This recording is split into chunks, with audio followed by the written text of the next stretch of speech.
motif. So I think you're really, really gonna love this.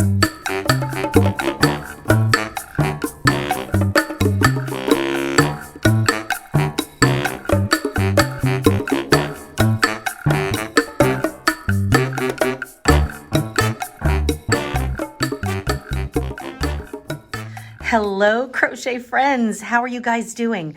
Welcome to the Stitch Sessions. If you are new, my name is Karen and I adore all things to do with crochet and crafting with crochet. And for my regular crochet friends, welcome back. Are you ready for the cutest crochet motif you've ever done? Well, I think you're in for a super treat. Today we are working on the Daisy Granny Square motif. This is super popular, especially around this time of year, spring and summer.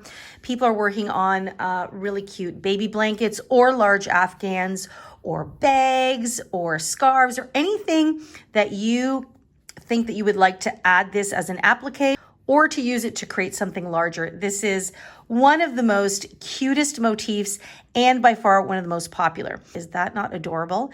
This is a simple 4-round motif. Now I added a 5th round so that you can see a nice defined border around the actual motif. So I think you're really, really gonna love this. This is fairly easy in the sense that if you are comfortable doing double crochet stitches, you definitely can do this motif. Now, it starts from the center and works its way out. And you can start the center using a cinch circle, which is what I like to do. Or you can use a chain 4 or 3 method like a lot of people do. And it's just as fine. And I think you're just going to love it. So enough of the talk, let's get to it. All right, guys, so let's talk about the materials you're gonna need to create your motifs. I happen to use 3 different colors of yarn. You can do it in 5, you can do it in 1. I generally don't recommend doing 1 color just because it loses the definition, because if you have the daisy being the same color as the background, it really doesn't kind of pop. Although there are those that really like the monochromatic look, and you can just do whatever you like. So I am using, as usual for these fun cushy projects, the Bernat Premium Yarn by Yarnspirations. Many of you know this is my favorite yarn to work on these type of projects. This is not sponsored, sadly for me. I would love it if Bernat would sponsor me. Shout out Bernat. I love using their medium 4-weight yarn, especially for blankets or motifs. As I said, it is a medium 4-weight yarn, and they recommend using a 5mm hook for it, but I actually always like to go up a hook size. You guys know me. So I'm going to be using a 6mm hook, which is also known as a J or a size 10. And this just kind of helps these stitches sit a little bit more nice and relaxed for my liking. Okay, so that's the hook. As always, make sure that you have a yarn needle on hand to weave in those ends, and of course, a handy pair of scissors to snip your yarn. Now, if you're wondering about the colors I'm using, this color here is pink macaroon. I was actually looking for a pink that was slightly lighter, more like a baby pink. So this is quite vibrant, but it actually works out quite nicely with this color here, which is the baby lilac. So really, really nice contrast, goes well in that colorway. And I actually have had some of this teal, maroon, green color left over from other projects that you've seen me do actually. And so I thought, what could I use with such a small amount? And I thought, perfect, for the daisy, I'll use this for the center. It is also the Bernat Premium yarn. So these are all the same yarn types and yarn weight, which is what I would recommend. The Daisy Square is a great project for busting your stash, but I do recommend, like I said, making sure that all the yarn you're using is in the same weight class. It just makes the motif come out nice and even. So let's get to it. Okay, so we're going to begin with the center of our daisy. So I'm using this teal color here. And I am going to use the cinch circle method. It is my personal favorite method to start projects that start in the center. I like the fact that it is so tight in the center so that it creates this really nice tight center. I've seen them with the chain 4 and just leaves a little gap. It still looks just as pretty. So I know I said this already, but just want to reiterate, just do what is comfortable for you. I know the cinch circle can be challenging for some. And by the way, I do have an updated lesson tutorial on how to create a cinch circle. And so if you're still a little bit unsure, I will leave a link to it in the description box down below. It's really, really handy, especially if you like to do projects in the round. Okay, so I'm creating my cinch circle here. It's similar to a slip knot, right? So I'm just creating a little ring, and then I'm just going to pull up a loop. Gets a little bit funky here, so I'm just going to secure it by chaining one.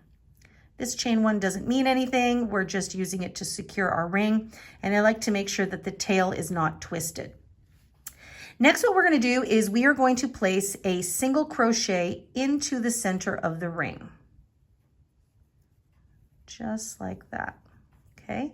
And now I'm going to continue placing a single crochet into the center of the ring until I have 12 single crochets. And I always want to make sure to work over the tail as well, because that's the tail we're going to need to cinch our circle shut. So 12 single crochets into the center of your ring.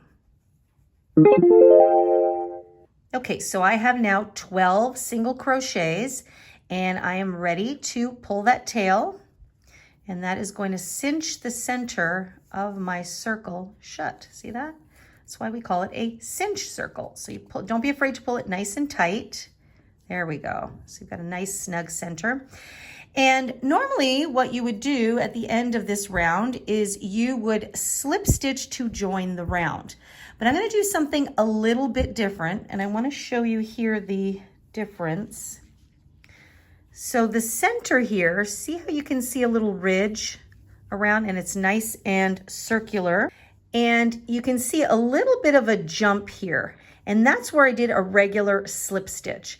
And so I'm going to do something a little different, which I did in this one, where it looks much more uniform, and it's not as obvious where you go to the next round. Now you can see a little wee bit, but because we're going to work in the back loops to create this little ridge, I'm going to show you a technique on how to join your rounds when you're working in the round, where it kind of helps hide that little join there.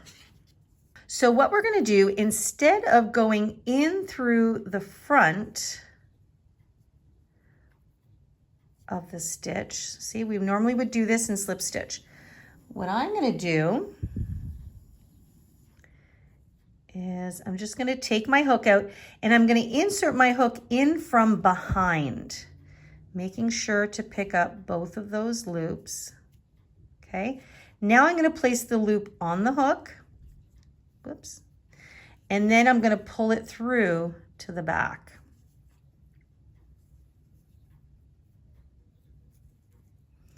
And this creates a much more seamless join.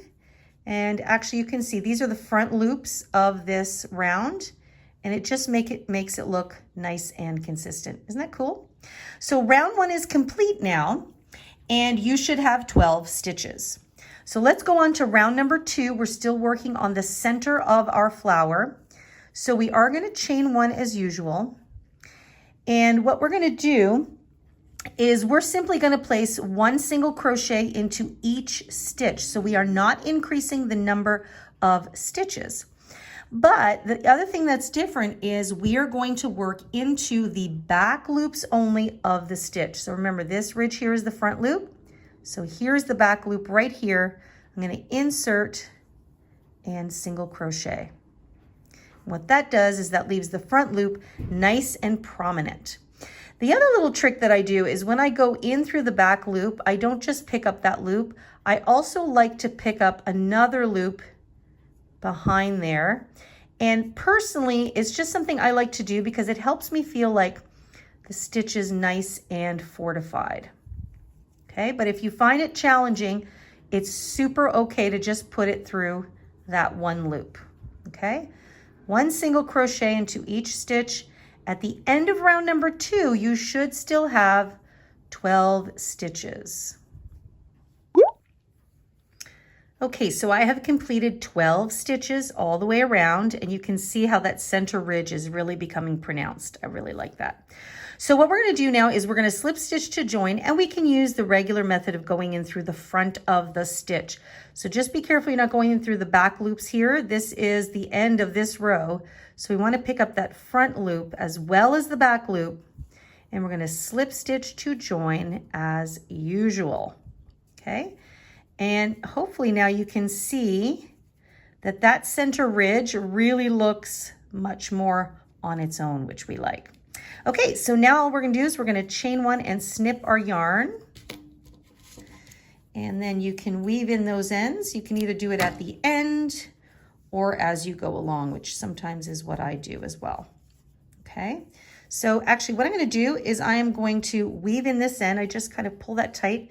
And I'm going to weave in that end. That way it won't distract you guys as I'm showing you how I go on to the next round, which is going to be round number 3. Okay, so I have woven in my ends now. So that's our center. And now we're ready to start working on the petals of our flowers. So I'm going to bring in our lovely little pink macaroon color.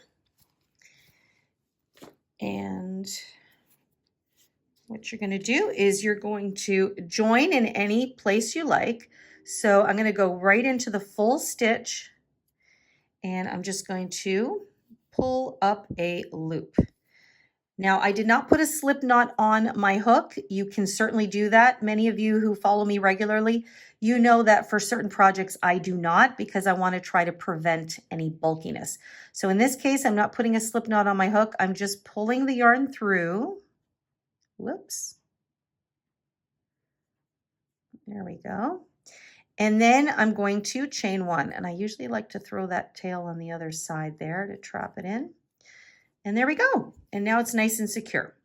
So what we're going to do now is we're going to chain again. So we have 2 chains.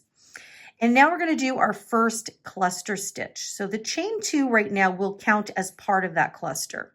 So we're going to place a double crochet into this stitch. And let me correct myself. We're going to start a double crochet.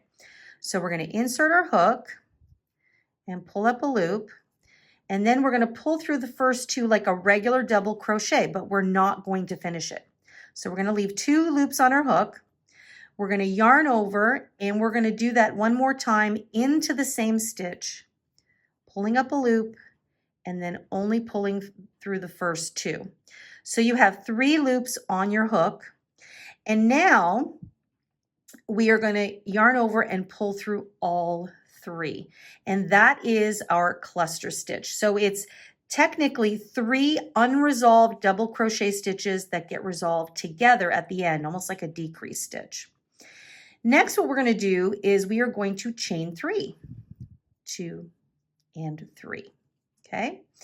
And now we're going to do the same thing into each and every single stitch. So remember, we still have 12 stitches, and we should have 12 petals at the end of round number 3. So now what we're going to do is we're going to go into the next stitch. We're going to start a double crochet. As you can see, I'm working over that tail there. So there's the first one. There is the, whoops, second one, 3 loops on the hook. And now there is the third one. So there's 4 loops on the hook. Now you may be wondering, well, Karen, you only had 3 loops on the hook before. Remember that the chain 2 counts as one of these double crochets. So from here on out, when you're working this cluster, you go in 3 times, you will end up with 4 loops on your hook, and then you'll yarn over, pull through all of them, and chain 3. 1, 2, and 3. Okay, so you've got 2 petals there, and they're being separated by that chain 3. And that's what you're going to do into each and every single stitch for round number 3. Okay, so I have completed 12 petals, and now all I'm going to do is I'm going to slip stitch into the very top of that first cluster stitch, just like that. And round number 3 is complete. So now I'm just going to snip my yarn and I'm going to weave in that end so it's not distracting for you guys. And then we'll be ready to go on to round number 4. And this is where we now will square off our motif. So this on its own is the daisy, and it just probably looks like a circle to you, like, right? So we've got these chain 3s, but we needed these chain 3s to create some separation between the petals. And there you go, you can see it there. And it's when we actually square it off that really helps the daisy motif come to life. So let's go on to round number 4. Okay, so I am going to do the similar thing that I did in the previous round. I'm just going to insert my hook into any space, and I'm going to pull up a loop here and chain 1 to secure. Okay, so what we're going to do now is we're going to take a circular motif and make it a square. Now I'm going to start right away by creating a partial corner. And so I'm going to chain an additional 4. So I have 2, 3, 4, and 5. So remember we had 1 with an additional 4, that's 5. So I'm chaining 5 because 3 of these chains will count as a double crochet and 2 of them will count as a corner, like creating the bend of the corner or a chain space. So this is part of the corner. And now I'm going to continue by finishing the corner. So back into that chain space, we are going to place 3 double crochets. I'm just going to work over that tail. And for those of you that do granny motifs regularly, you know exactly what's going on here. So this is the 3rd double crochet.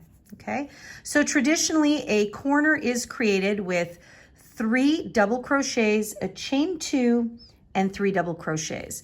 And so what I've done is I've only have 1 double crochet because 3 of these chains counts as a double. And then I created the other half. I like to do this because it will hide the seam as you work subsequent rounds, especially with the same color. And you guys will see this as I come around, whoops, at the end. I just like to make sure that that chain 3 is not getting overpowered by those 3 double crochets. Okay, so now what we're going to do is we're going to go into the next chain space and we're going to use half double crochets. So we are going to insert our hook and we are going to place 3 half double crochets. So that means we're going to pull through all 3 loops. So there's 1, there's 2, and there's 3. Okay, just like that.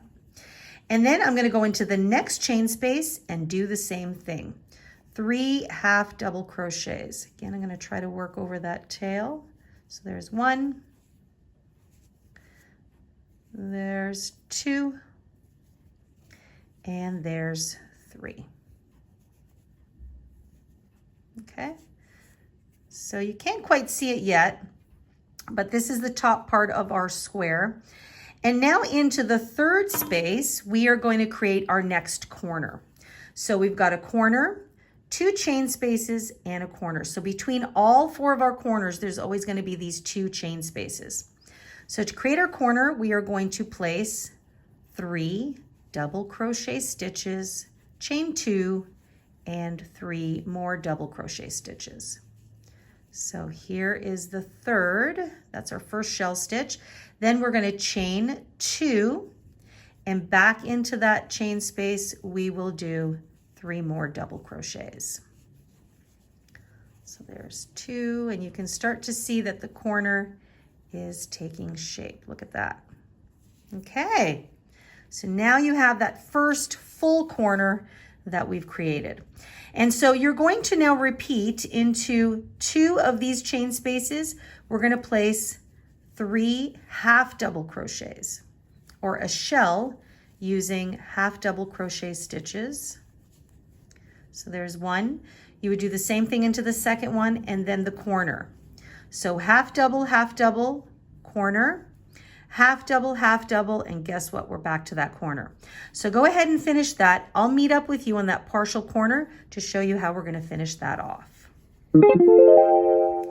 Okay, so I have done all of my sides. So now you can really see, look at how pretty that daisy motif is coming through. I just love it. Okay, so remember we had only done a partial corner here. So 3 of these chains count as a double crochet, and remember we always have to have 3. So we're gonna place 2 more here, and I wanna make sure not to overpower that chain. I want it to camouflage and look just like a double crochet. So I'm gonna be really cognizant of kind of moving a little bit over in this chain space here and putting the first double crochet and then the second one. That way they nestle really naturally together. There we go, just like that. And now I'm going to find the top of the 3rd chain and I'm going to slip stitch to join. And round number 4 is done. See how that just looks? If you're just to put it down, you really can't tell where the join is, and you've got your nicely formed corners. Now technically the motif is complete. We've squared it off. So some people will show it just like this, but I'm going to show you one more round where we can create a nice definitive frame for our daisy motif. Isn't that nice? Okay, so we are going to keep this same color. And what I'm going to do now is I'm going to slip stitch over into that chain space. And this is part of the secret where it helps to hide any seams. So if you always start in a chain space, now if you're always changing colors, it's super easy. You just always start in the chain space and you never have a visible seam. If I were to start here, you would always see the slip stitch to join. But by slip stitching into the space, it really camouflages it. So we're going to start the same way. This round, we're going to use all double crochets. So here on the sides, we had used half double crochets, and that's just to help come around the bend and make this nice and flat. So what we're going to do is we're going to do the same thing we did previously. We're going to chain 5. So we have 1, 2, 3, 4, and 5. That'll count as a double crochet chain 2. And back into that corner, I'm going to place 1 double crochet this time. So it's slightly different here. So our corners for this round will just consist of a double crochet, chain 2, double crochet. And you'll see that it will help even things out. If you do 3 in the corner, it's not the end of the world, but I find sometimes that it starts getting too bunched in, only because we are doing a solid round. If we were doing a regular granny shell, then there would be some space here and the 3, chain 2, 3 would not be crowded. So just a little note, anytime you're doing corners, but you're using full solid rounds, this is what I would recommend. And you can generally eyeball it to see how you like it. So 1 double crochet, chain 2, 1 double crochet. And then we're going to work 1 double crochet into every single stitch now. But here's where it's different. We're going to work into the back loops again. So yarn over and make sure that you don't skip this first one. Sometimes a double crochet that's worked into the corner can hide this one here. So make sure you don't skip it. And you're going to insert your hook and then work a double crochet as usual. And by the way, I should mention, so we had 12 stitches in round 1 and round 2. In round 3, we had 12 petals. So even though we worked a few stitches, there's chain 3s in between, we counted as 12 petals or 12 clusters. So then when we worked into the space and we worked 3 stitches each, we now have 48 stitches in total. Now this does not count the chain 2s in the corner, just counts the stitches. So at the end of round number 4, you're going to have 48 stitches. So just so you can keep track. Okay, so back to what we were doing. Into the back loops only, you're going to place 1 double crochet into each and every single stitch. And super, super easy. You can tell too that I am going in the back loop, but I'm also trying to catch another loop in the back just to give me a little bit more strength there. Okay, so I have come along my first side. See how you can see those front loops coming in? That looks so nice. I really like that effect. Okay, so we have our corner space, our chain 2. So for this round, all we're going to do is place 1 double crochet, chain 2, and then one more double crochet back into that chain space. And that's your corner for round number 5.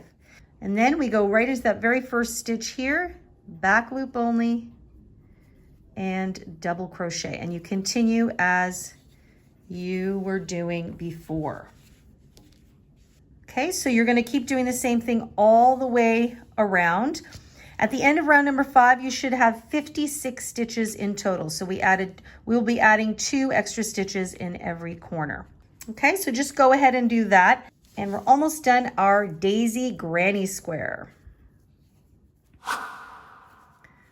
Okay, this is the very last stitch of this round. And then we've got the chain 3 that already counts as a double crochet. So all we're going to do is find the top of the 3rd chain, and we're going to slip stitch to join. And then we're going to snip our yarn, and we are done, guys. And then of course you want to weave in that end.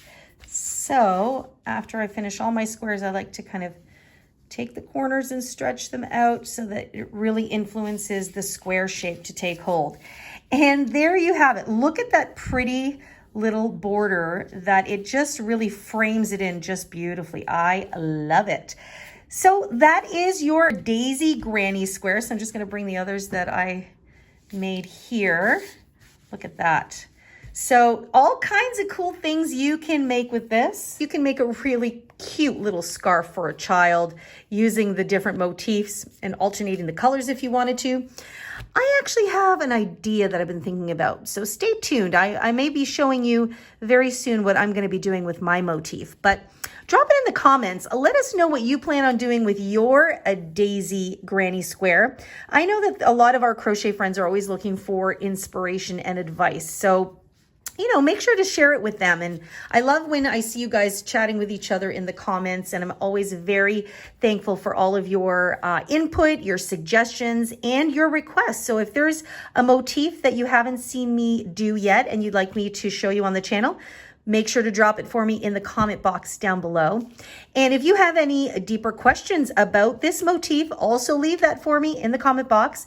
I do know that some of you like to reach out to me directly, so feel free to email me at info@crochetcrafty.com. And remember, come visit me on the website, crochetcrafty.com. Lots of fabulous resources and free goodies for you guys over there. And don't forget, come say hi to me. I am on Instagram and Facebook at The Stitch Sessions. And make sure to tag me in your project. So if you have come up with a really cool and fun thing to do with your daisy granny square, make sure to let us know. All right, so that's it for me today. I hope you enjoyed working on this motif and hopefully got some inspiration on something that you can create with it. So for now, I hope you guys have an amazing day. Have fun crocheting your projects. Take good care of yourselves as always. And I will see you guys in next week's session. Bye-bye.